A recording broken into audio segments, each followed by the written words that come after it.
what are those digital trends that are really going to shape B2B marketing in 2023, but not the shiny trinkets, right? What are the things that we really need to be thinking about that could really help our business as we roll into a year that's got a little bit of uncertainty associated with it? Okay, so I'm jumping down. I'm on that general section. If you're just looking on your own computer, that's fine. But I'm going to cover some general trends that I wanted to talk through, and then we'll jump into the slides here in a moment. And so some of the general things, so when we just think about our business and think about 2023 and what are some important things to generally consider that might weave into other tactics or other areas of our go-to-market strategy. The first thing that I really wanted to just emphasize is that, we really are entering into, and have been for a while, just a digital first experience for our buyers. So it's not so much that we're digital marketing anymore, but we're learning how to market in a digital first world. And there's been all kinds of studies out there. You've heard of them, I'm sure by now, but that buyers are putting off talking to sales reps until the very last possible minute. And in fact, Gartner's got a study that says that they're not talking to sales reps until they're 80% through the decision-making process. And so what they're doing is they're learning on their own, they're talking to their peers, they're consuming content digitally before they engage with a sales rep, and they're waiting until the end because that's when they need to know specifically how to apply a solution or get the pricing that they need for their situation. And that's when a sales rep is valuable to them. And so what that's done is it's put burden on us B2B marketers to really kind of own getting the attention and awareness of our buyers, but not only that, but educating them through the journey. So it's really important that as you think about trends that are going to shape 2023, we need to unpack that buyer journey and understand what is the information that they need to consume at each stage of the journey that is going to help them make an informed purchase decision as it relates to the challenge that they're having and the solution that you offer. And so that's more weight on us. And as a result of that, we really need to double down on education as marketing. This series that we do at Vendy Digital, this Demand Gen Jam Session series, is an example of how we're doing that. So we're having these monthly events as a way to build community and to connect with our ideal customer profile and educate. And as we continue to educate, we know that some of the folks that attend these eventually are going to want us to help them more deeply than just coming to one of these events. So that's an example of that. Another point here, as I'm going through that digital first experiences, that last bullet, this is really important. I want to unpack this a little bit. Our best content cannot live on our website anymore. It can certainly be there, but it can't exclusively live on our website anymore. And it's certainly, we want to reconsider having our best content behind a gate or a form. And so what's happening is, because we're in this digital first world, we need to go and take our content and get it out to where our buyers go and learn things. And so it's okay to take your really good information and to post it on LinkedIn or to put it out in social media or as a video on YouTube without necessarily requiring a click for them to come back to your website to get the whole story.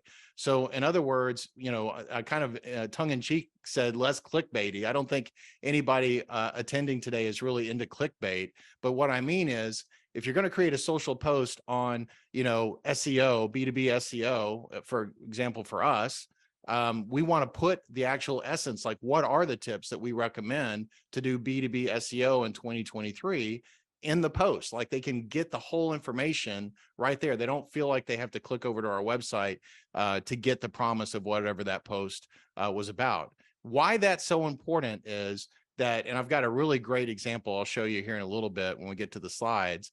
But think about, we're trying to engage with our buyers in other channels these days, and social media being a big one. And when you're on social media, you don't really want to click to somebody else's website. Social media and search, for example, are totally different channels. I go to search to find websites. I go to Google, I type in words, and I expect that I'm going to land on a search result, click on a link, end up on somebody else's website. But in social, I'm just scrolling, right? I'm scrolling. I'm wanting to learn things. I don't want to click off. And so we've got to be more willing to put that information out there where our buyers are going to learn. So that's really what I mean by digital first experiences. We've really got to be thinking about, how do we market this way in 2023? The next bullet down, I think there's a lot of uncertainty. We don't know if next year is going to be a recession or if it's just going to be an economic turndown or slowdown rather, or things are going to be the same as they were in 2022. But certainly, it looks like with layoffs and things that are going on, that things are going to slow down. And that means that your budgets are going to be tighter, more than likely. And many of you may have already gotten your marketing budgets for next year. But I wanted you to think about it on the other side of the coin also. It's not only that your budgets are going to get tighter, but your ICP, your customers' budgets are going to get tighter as well, which may mean that they're not going to be able to do a deal with you next year. You're going to have potentially less in-market customers in 2023 than you had in 2022. And so when we think about our go-to-market strategy, it's really going to be important that we use 2023 as a way to market to all of our customers all the time, not just trying to market to those in-market customers, primarily because I believe there'll be fewer of them for most of us. But the second reason why that's so important is that, and this is just good old demand generation 101, it's so much better to go after what we call a future buyer and really help them understand the problem that you can solve for them and how you can help them accomplish what they're trying to accomplish before they become a now buyer. Because what happens is when you're out there educating them before they're a now buyer, you're going to help them formulate their beliefs on how to solve their problem with your solution. And so a big focus in 2023, in my opinion, is going to be really kind of this demand gen focus of let's go really build a community of future buyers that know and love us, that believe we're the right solution for them, that we become the preferred vendor for them, so that when they do become now buyers, and some of them will in 2023, they're going to think of your brand and not go out and do the Google search looking for companies that do what you do. I think that's really important. And then when the budgets loosen up, maybe that's in 2023, maybe that's in 2024, they'll be thinking of you first also. So it's always just a good strategy to make sure that we're marketing to all of our customers, not just those in-market customers. Another thing that I would encourage you to do is evaluate all of your advertising spend. If you're getting tighter budgets, now is the time to really go back and look at where are you spending your advertising dollars and what channels and tactics are there that you can cut some waste out of them. One example of that would be take a close look at your pay-per-click. I'm not at all advocating get rid of pay-per-click. We manage pay-per-click for many of our clients. But what we find is that a lot of people, and this is just an example, are buying what we call broad terms that really don't define the problem that they solve or exactly what they do. Like, for example, Vendy is a B2B demand gen agency. So obviously, we would like to show up if we were buying pay-per-click for that key phrase, B2B demand gen agency. That would be a good key phrase. But demand gen, buying that term demand gen with pay-per-click probably isn't a good use of funds. And so my point that I'm trying to make is when your budgets are tight, go and find the waste that's going on inside of your current spend and see if there's some things that you can cut. Another thing to do would just be looking at, even though you might get a lot of leads out of a particular channel, how many of those leads are actually turning into opportunities for your sales organization? So there might be some tactics like content syndication or other things. And I'm not saying that it would be content syndication. I'm just trying to make an example that you generated a bunch of leads, but maybe you didn't get the opportunities or the outcomes that you're looking for. So that's one thing that we can do as our budgets are really tightening. I'm going to move on down to the next bullet, which is more video, please. And one thing that we're seeing is that video is over-indexing like crazy right now, and will continue to do that as we roll into 2023. In fact, video is the second most consumed content on the web today. And so it's really important that as you think about 2023 and you think about information, in this digital first world and providing digital first experiences for our customer, that we really need to figure out how we're going to get video into the mix. And there's a lot of different ways to do that. And it doesn't all have to be in a studio. There's lots of great ways to create long and short form video, but I would be definitely thinking about how can I get more video in all the channels where my customers are hanging out.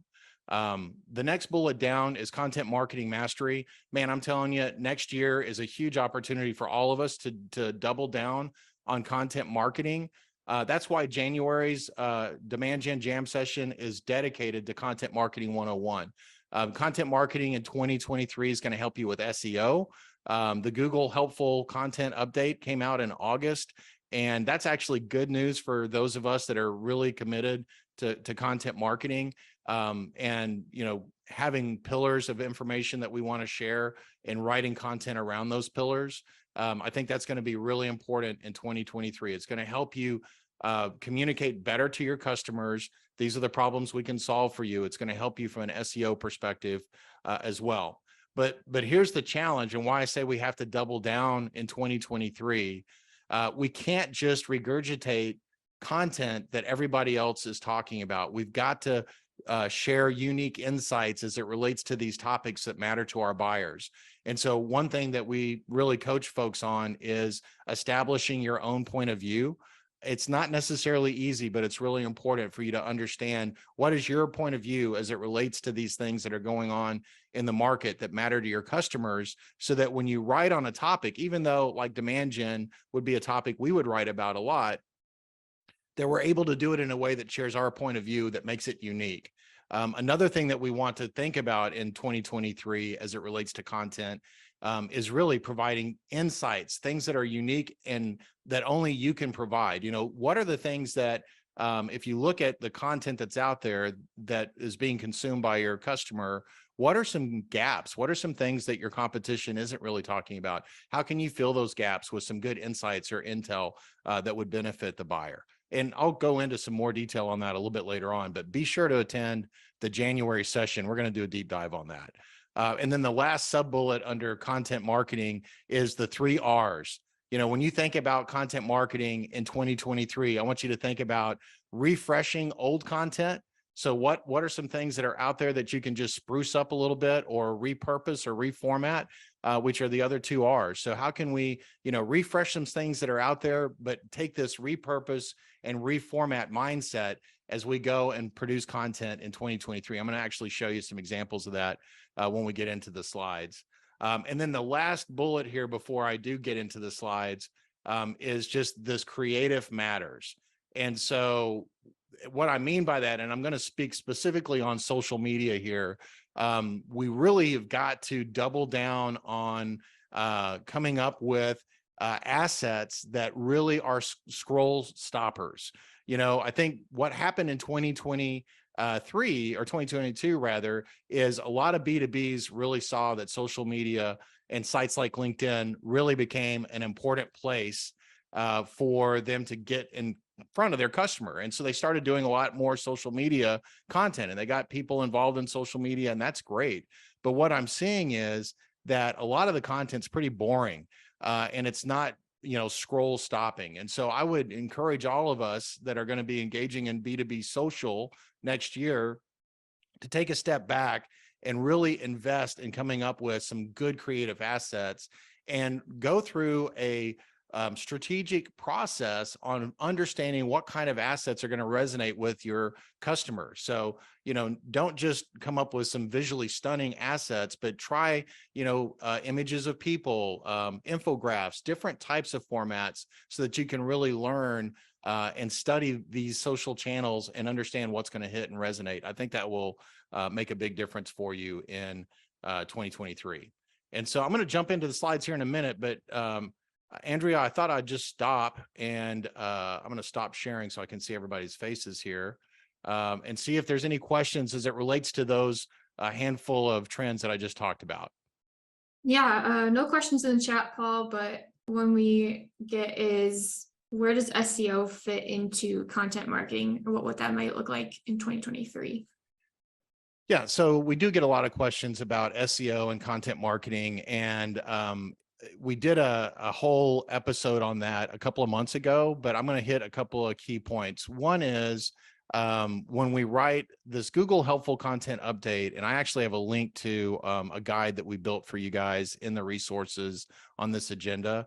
But the reason why I feel like that's good news for us B2B marketers are if we can come up with, these 3 to 5 content pillars and continue to write periodic content like blog content around those pillars, and we can optimize, Google's going to reward that. And we're actually seeing that with some of our clients right now, that you're going to get better ranking and ultimately better traffic. And so I do feel like in 2023, the lines are going to get even more blurry as it relates to good content marketing discipline and SEO. So great question.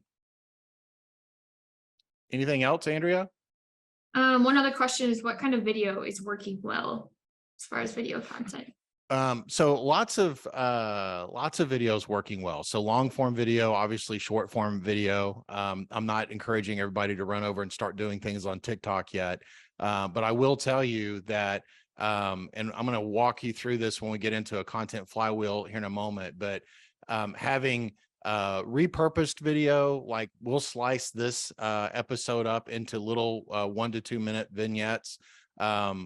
Organic video where you're just talking with somebody at a trade show. Maybe it's a customer, maybe it's a colleague. Things that are going to be valuable. I think that's the most important.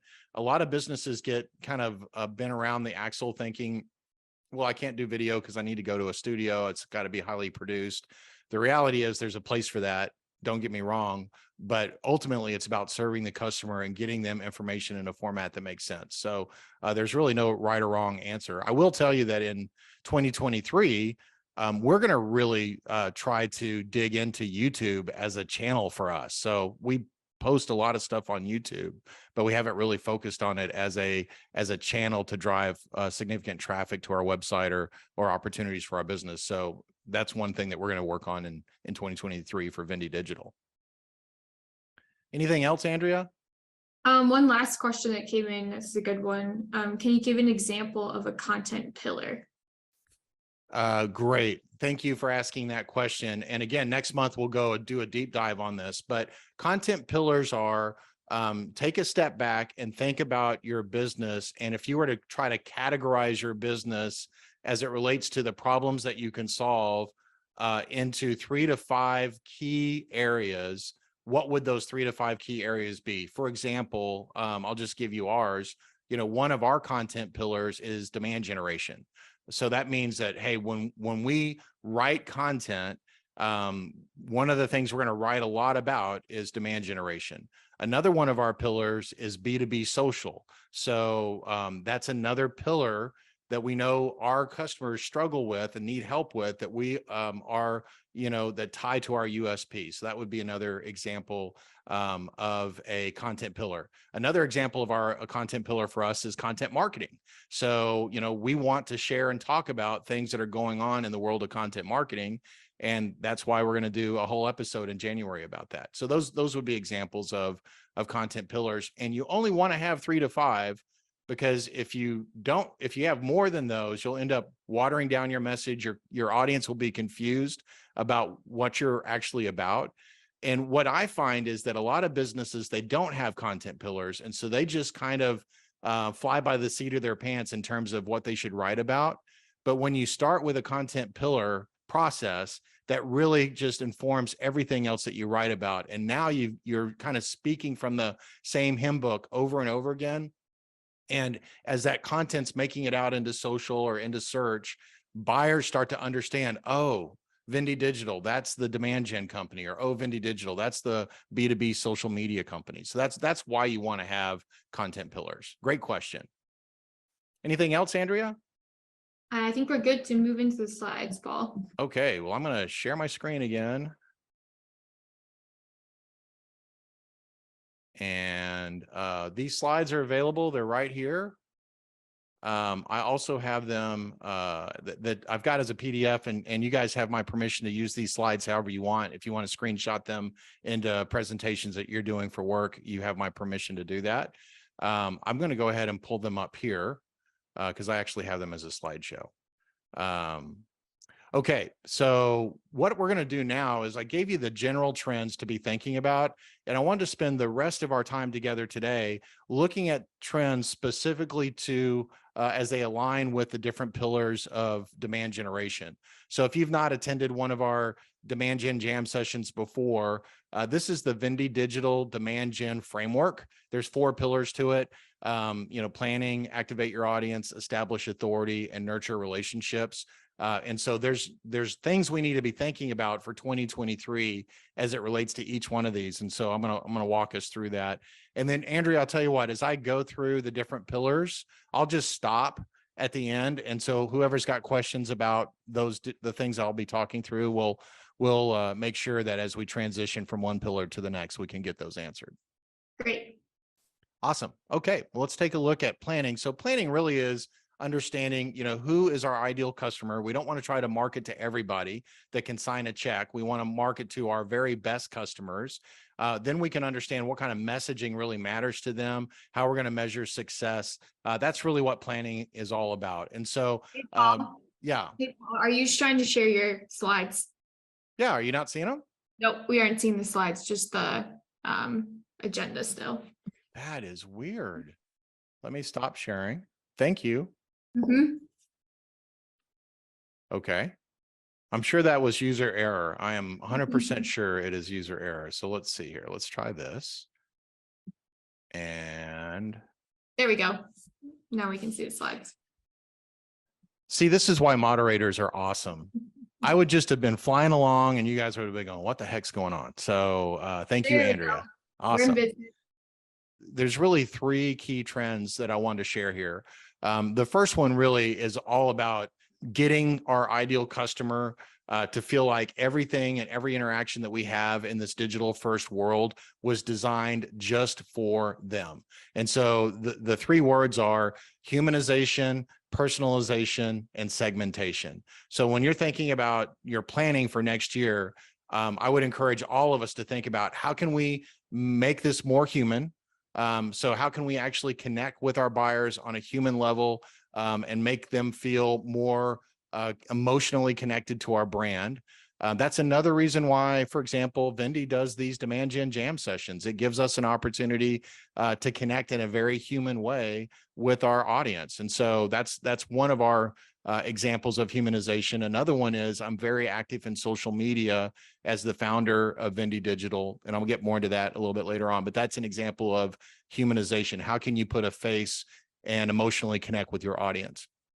Personalization and segmentation with all the tools that we have available today to make that experience, that content that our buyers are going to consume from us feel like it came from them is super easy to do, but we have to think about it, right? So I would just encourage all of us, how can we make our landing pages more personalized? How can we make our ads more segmented so that we can call out our audience in our ads and make it feel more personalized? That's really important for 2023. The second bullet down there, the number 2, is big changes going on in the world of analytics and attribution. So if you haven't turned on GA4 yet, you really need to get, and that's Google Analytics 4, for those of you that may not know what that is. Universal Analytics is going to end in July of next year, and you need to turn on your GA4 now so that you've got some historical data. But even then, Universal Analytics is going away in July. So we need to make sure that any reports of historical data that's important for you, that you download that information. So that's really not so much a trend as a warning. Just be ready for that. The trend is that, attribution is becoming a challenge, and GA4 and Google Analytics in general isn't giving us the full picture. And so I would encourage all of you in 2023, if you haven't already, just think about what are the ways that you're going to be able to measure the life cycle of a customer. What was the thing that caused them to first become aware that you exist, all the way to the last thing they did before they become a lead. First click and last click, if you want to think of it that way. It's really important that you start building out attribution models that can accomplish that, because, and I'll get more into this in a second, the MQL is dying. Having gated content as a way of determining if somebody's a marketing qualified lead, and gating things like that is really not going to be a good strategy moving forward. We have to win in the mid funnel in different ways, but when we get rid of gated content, that kind of gets rid of one of those attribution points. And so making sure that you've got good analytics so you can monitor that all the way through the process is going to be important. I don't have time to go into all the details today, but it's something that we all need to be thinking about next year. One little tip might be to add self-reported attribution on your forms so that when people go and, register for that demo or whatever that last step into becoming, a qualified lead or something that's going to get handed off to sales, ask them how did they hear about you? Because that's going to really help you understand, what are some of the demand gen tactics that are really driving awareness and moving people through the funnel. The last one here under planning is content series versus events. So, all of us B2B marketers, we love events. Events are a great way to connect and engage with buyers. One thing that I would highly encourage folks to think about is how can you serialize your content in 2023? And that's exactly what this Demand Gen Jam session has meant to do for us. We're wrapping season 1 today. Today is the season finale for season 1. But the reason why we like to serialize content is that it creates continuity, right? If we do webinars, and we've been doing education as marketing as a business for over 20 years, but we haven't until this year actually serialized our content, just like, watching Yellowstone or something like that. Not that this is anywhere near as entertaining as Yellowstone, but the idea is it does create that continuity. It's something that we're going to do every month. Our audience knows it's going to happen. We can talk about the episodes that are coming so that they can decide whether or not they want to be a part of that. It gives us an opportunity to humanize our brand. It builds community with our audience. And it does feed our flywheel. And I'll show you an example of that in a minute. And then this content goes on our website, it goes on YouTube, and so it feeds our SEO. So think about next year, not just producing content around these pillars that we just talked about, but how can you serialize your content in a way of establishing community and really, creating that human component that your brand needs. Okay. I'm going to pause here. Andrea, any questions that came up during that section? No questions in the chat, but one question that I can think of is, would you consider a podcast the same as serialized events? Sure. So a podcast would be a serialized event, but it doesn't have to be a podcast, right? So when you think about these Demand Gen Jam sessions and really what they are, we're just having a webinar, right? We're using Zoom. We're not even using Zoom webinar. We're just using Zoom meetings. But the key thing is that it's happening once at the same time every month. The topics are clear. We're getting feedback from our audience on the topics that they want to hear about. So it absolutely could be a podcast. Now, the reason we chose to do it this way and not a podcast was for 2 reasons. One, we wanted the community aspect. So I love the fact that I'm looking on my screen right now and I'm seeing, 50 or 60 people attending this event, and many faces that I've seen month over month come to these events. And so that's one of the reasons why we chose to do it this way. But the key point is it needs to be serialized and it needs to be reoccurring. And certainly a podcast would check that box. The other reason why we're doing it this way is we do LinkedIn events as a way of promoting this. And we found that that's a super effective way of getting awareness to these events and getting folks like you guys to attend. So hopefully that answers your question, Andrea. Yes, thank you. You bet. All right, let me share my screen again. I hope I do this right. I'm nervous. Did it work? Yes, we're All good. right. Very good. Okay. So we just talked about planning. The next one is activate your audience. And so on activating your audience, what we're really talking about here are what are the things that we need to do to get in front of our ideal customer? What are those watering holes that they go to really learn about solutions to their problems or challenges or overcoming challenges? Who are those influencers that have their ear, that they're really leaning on to understand what's going on in their industry, and how can we as a brand participate in those places so that as they're out there looking and consuming information, that some of that information that they're consuming is our information.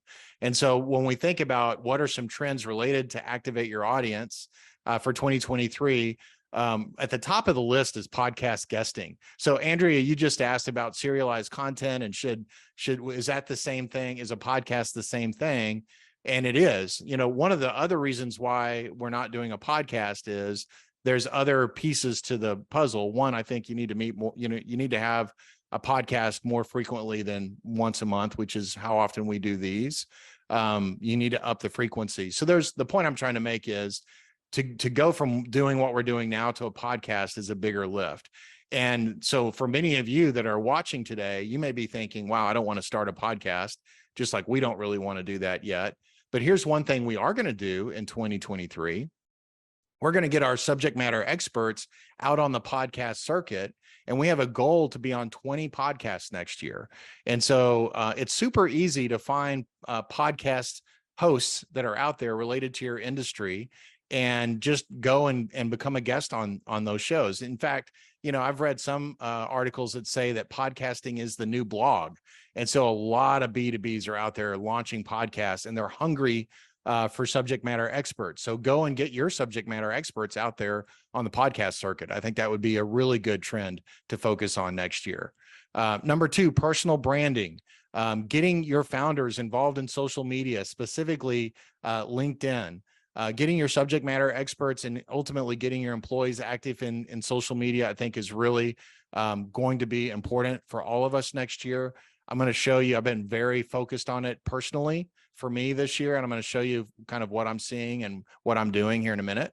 But if your founder isn't involved, or your C-suite isn't involved, or your SMEs are not active in social media, 2023 would be a great year to do that. Because remember, we want to humanize our content. And so that's a great way to humanize our content. Number 3, content marketing flywheel. I've got a whole slide on that, so I'll save that for a minute. And then always on versus running campaigns. So we want to be active and always on in front of our audience versus running campaigns to promote an asset. Most B2B companies right now, that's what they're doing. They've got an ebook, they run ads on LinkedIn with a native lead gen form, or driving them to a landing page, getting them to download the ebook, and they're collecting leads that way. I really don't think that's going to be the best strategy for next year. And it would be better to be running campaigns top, middle, and bottom of the funnel, but to always be on. And I'll explain that. I've got a slide for that here in a minute. So those are our 4 trends for activate your audience. Let me walk you through some of these. So for personal branding, what I mean by that is just getting key people in your company active in social. And so I've been posting stuff on LinkedIn for years. And in 2021, I actually started posting pretty consistently, but it was kind of what I call spray and pray. I would write a post, I'd get it out there, and then I'd move on. I didn't hang out to engage with the audience or anything like that. It was just pushing content out there as a distribution point. In 2022, I made a focused effort to do that, but to also engage in other content related to my industry and to engage in comments on the posts that I was putting out there. And you can see I had it had a tremendous impact on what I was doing in social media on the left. So you can see so far this year, I've had almost 500,000 views of my content, which is up nearly 300% over last year. And the only thing I did different is hang out for about 30 minutes a day once I post content and engage with people that are in my industry or people that engage with my content. So, and you can see in this kind of box in the middle, there's what I do every day. So I'm not going to go through that. You guys have the slides, but if you're C-suite or you're wanting to get people involved in personal branding, these would be the bullets I'd recommend that they do. But the part I wanted you to see is why this is important. Not only is it humanizing your content, but look at how much more engagement and impressions I get personally than Vendy gets organically on the Vendy Digital company page. So so far this year, I've had 18 times more views and 15 times more engagement on the content that I've shared organically. Now, on the Vendy side, we're only looking at organic engagement. We do a lot of paid for Vendy too, but this is just looking at our paid engagement. So, getting one person in your company to do what I'm doing on LinkedIn can make a huge difference for your business. Imagine getting 5 people to do that. we're a small agency, so I'm the one that does it for our business. But, next year I'm going to encourage other people at Vindy Digital to get involved with this as well. So personal branding, I think, is a huge trend that you need to be thinking about for next year. In terms of the content flywheel, you heard me say earlier that content marketing is going to be a big, kind of doubling down on content marketing will be really important for us next year. And, the content flywheel concept isn't something that we invented, but it's certainly something that we're leveraging and getting good results with. And I wanted to share with you kind of how we're doing that. And the whole purpose behind the content flywheel is to be more efficient in the content that you produce, but also to create more ways that your customers can actually engage with your content. So here's what the process looks like for us. It starts with our plan for long form content. And so the genesis for us are these demand gen jam sessions like the one you're attending right now. So we do these every month. The topics that we cover are connected to our 5 content pillars. And then, I prepare these and then we actually do the live events like we're doing right now. But it doesn't have to be an event like this. You could have content on your website, gated ebooks, things that you've produced in the past that could be the genesis of this flywheel. But from there, you produce other types of content. So from this event, we'll actually put the replay on our website and it becomes a resource on our website.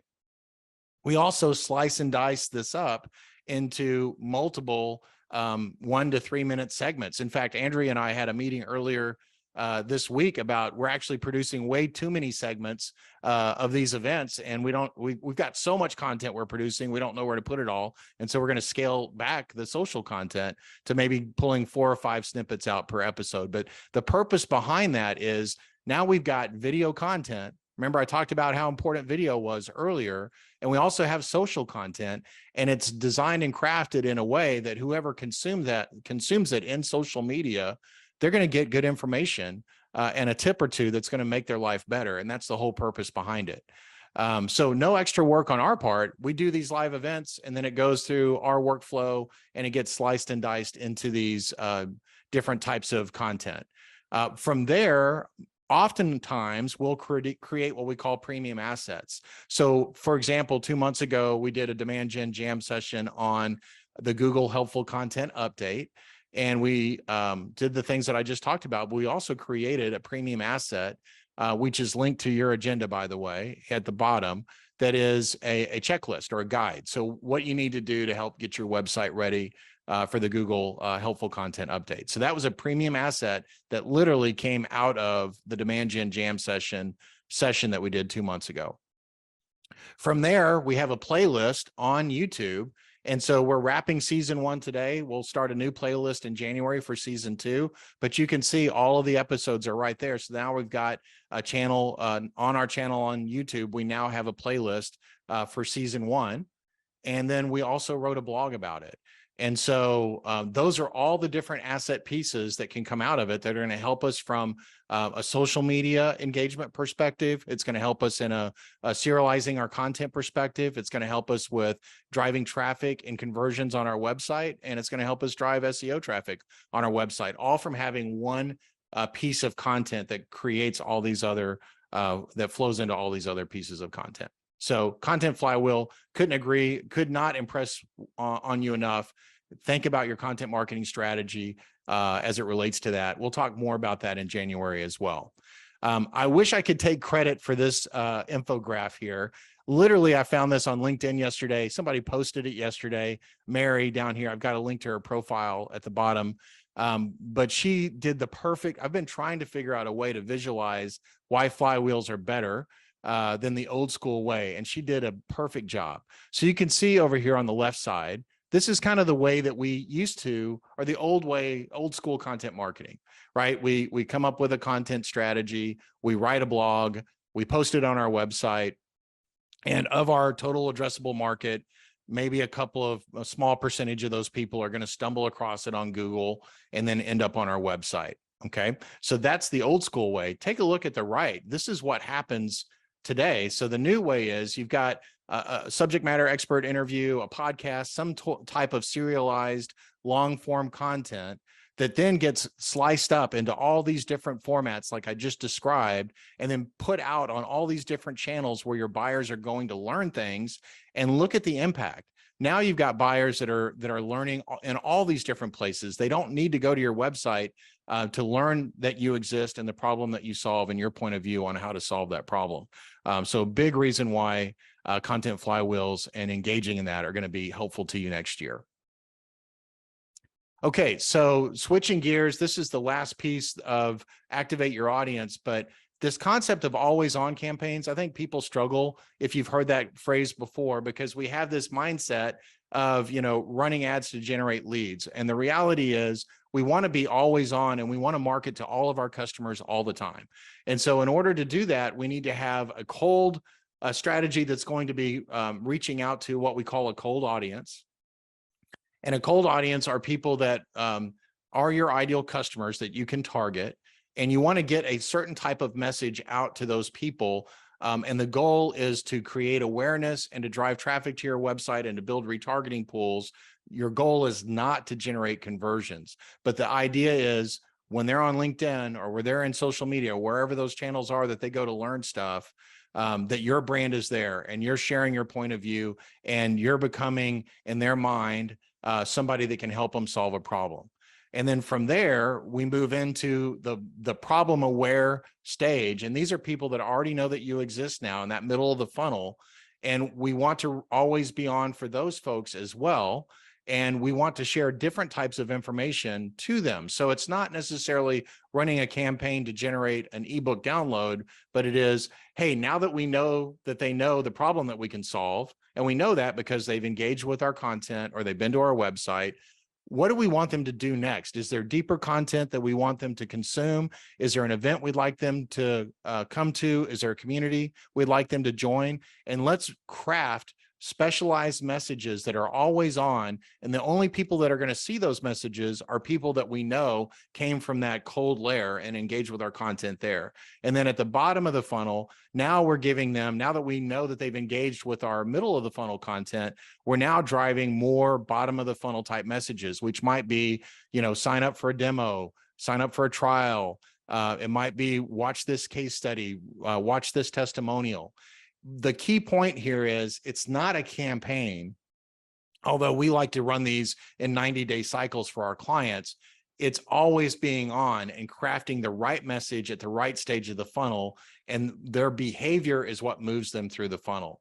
And if you can focus on an always on effort versus running campaigns in 2023, I think you'll get a lot more value out of your marketing spend than what you're getting today. Now, one thing I will preface with that is your leads may go down, but your opportunities will go up. And so it's not getting 1,000 ebook downloads, it's getting, 25 really high quality leads that are ready to talk to your sales team because they're ready to move forward. So hopefully that made sense. Before I move into established authority, Andrea, I'm going to stop and see if there's any questions.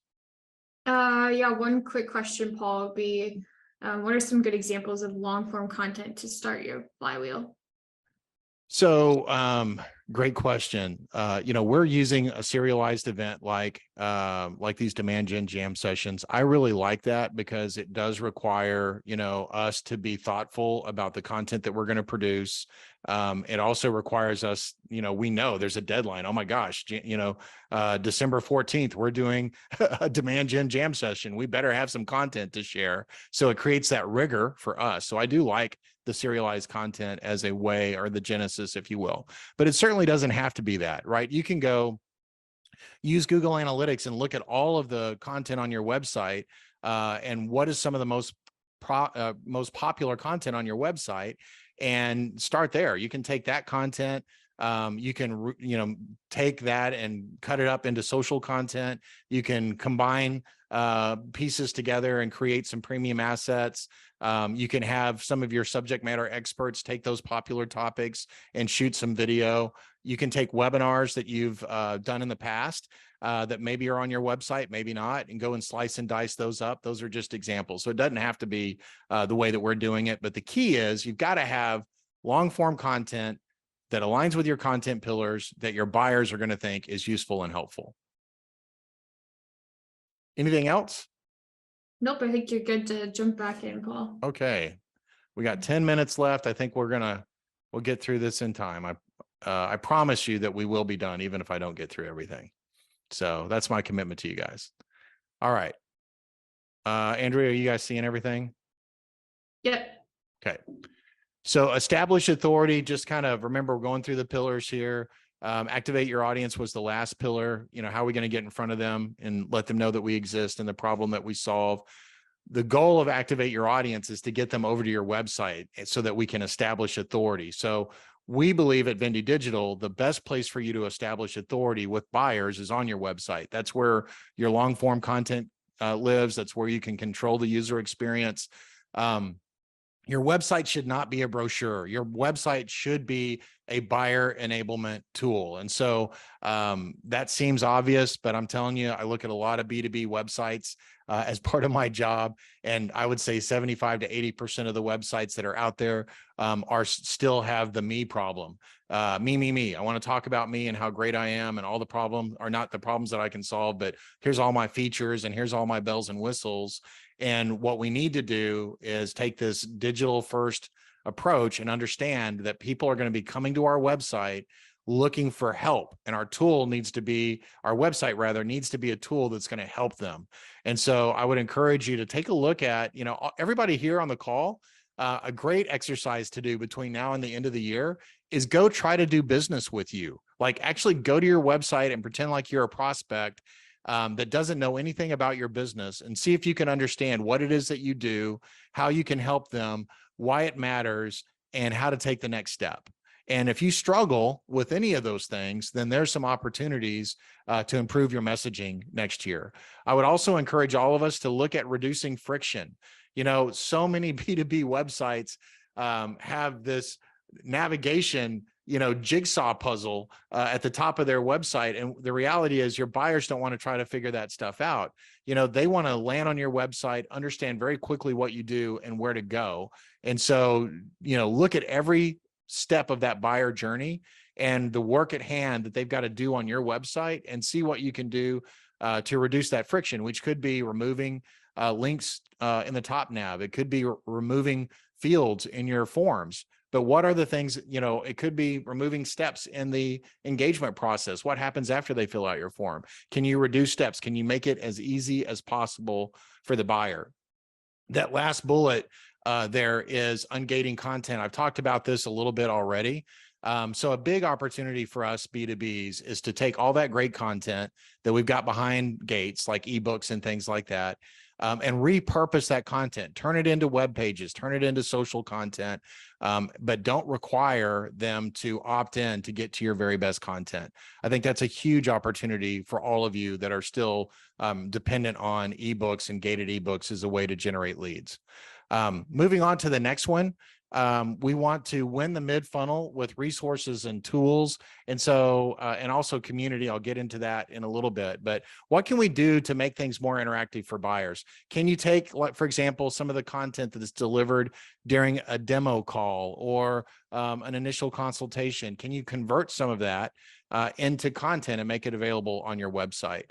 One good idea might be to actually grab, if you're using Gong, if you're not using Gong, which, listens in on sales calls, just get a transcript of what your best salesman says in a sales call and see how you can turn that into FAQs or other types of useful content for them. This type of stuff also becomes great content to feed that flywheel, just like you were asking about, Andrea, what types of things can feed your flywheel? These types of things are really great. Number 3, just build content hubs. This is going to help you with SEO. This is an example of a content hub. One of the things we're recommending in 2023, going back to those 3 to 5 content pillars, is that you redo the categories on your website blog to align with those 3 to 5 content pillars. And then you build a content hub page for all of your content. So this is an example of one on our website for search engine optimization. And literally all we did was create a homepage for the content, the SEO category of our blog. and, added some copy, made it look a little bit nicer. And then all of our SEO content flows through that way. That's going to help you from a SEO perspective, but it's also going to help your users get to the most valuable content that you have available for them. Any questions on that, Andrea? I know I covered that really fast, but I am trying to get us out of here on time. Yeah, nothing in the chat, Paul. You can keep going. Great. So a couple of things under nurture relationships, actually 5 things, so not a couple, but nurture relationships simply mean what are the things you're going to do with people after they visited your website, and to stay and to help support what the sales reps are doing out in the field. One thing we're telling people to do is rethink their trade show strategy. So instead of having that booth and spending all that money on a booth, send less people, but take a camera and go interview subject matter experts, interview your customers that are there, use it as a part of your content flywheel. Number 2, create things that are going to give your sales reps reasons to follow up. I think as everything slows down next year, if that's what happens, your sales reps are going to be hungry for reasons to call their prospects. And so can we create assets that they can then go and promote? So maybe it's not a sales call, but it's, hey, Andrea, I've got this new thing that's really going to help you deal with this challenge that you've got. I'd love to send it over to you. It's a conversation starter. So what can we do to help sales reps by producing conversation starters for them next year? Personalized content hubs, like can you create landing pages for your sales reps? And I'm going to run out of time, so I can't spend a lot of time on that. But what are some things that you can do to like create a landing page where your sales rep and all their contact information is there and all the key information related to the sale is there and available on that landing page? Might be a good trend to think about. Number 4 is to rethink email, and number 5 is community. And I've got slides for these. I'm not going to have time to go through those. I'm just going to touch on them really quickly. I'm calling this the Hulu approach. So I get a lot of emails from Hulu and Netflix. I'm sure you do too, but they're never there. The emails I get are not to get me to buy anything from them. They're there to get me to consume content. And so one of the things that we're doing next year, and you'll see this in subsequent slides, we won't be able to talk about it today, is we're going to reimagine the way that we deliver email to our audience so that we're more like Hulu and more like Netflix, and we're actually teeing up content that we think would be relevant to them, so that, it's delivered in a way that they're going to consume it. It's delivered in a way that's going to provide value, and it's going to be tailored to them based on what we know about them. And so happy to talk more about that offline or in our Demand Gen Jammers community. I wish I had more time to cover that, but I'm just running out of time. But that's definitely, think about ways that you can reimagine your email to not be direct response, but actually all about delivering your access to your great content. And the last thing I'll talk about in the 1 minute we've got left is just community. If you're not doing community, and I'm going to jump to this last slide right here. I would encourage you to think about participating in a community. So finding communities where your customers are hanging out, or starting your own community, because that's really the future and how we're going to overcome not having MQLs anymore, but rather creating a community where you can invite all of your buyers, whether they're customers or potential buyers, people that may not be a perfect fit, but just a community where people can come in and access your brand. And that's where all your resources can live. That's where all of your great content can live. That's where your people can engage with your audience and really be seen as subject matter experts. I wish I had more time to talk about that. I'm sure we'll do a Demand Gen Jam session next year on community all by itself. But that's another kind of the last trend that I wanted to talk about before we wrap today. And I am looking at the clock here. And so what I'm going to do is I'm just going to pull the agenda over, and I appreciate everybody jumping in. Happy holidays, everyone. I'm going to scroll down to the very bottom. We've got a lot of great resources here for you, so be sure to check those out. A replay of last month's Demand Gen Jam session. I touched on a couple of these other resources, so check them out. Remember, next month is all about Content Marketing 101, and we look forward to having you attend that. And please join the community if you haven't joined the community, and we can keep the discussion going on there. So until next time, guys, happy holidays and happy new year. Take care, everybody.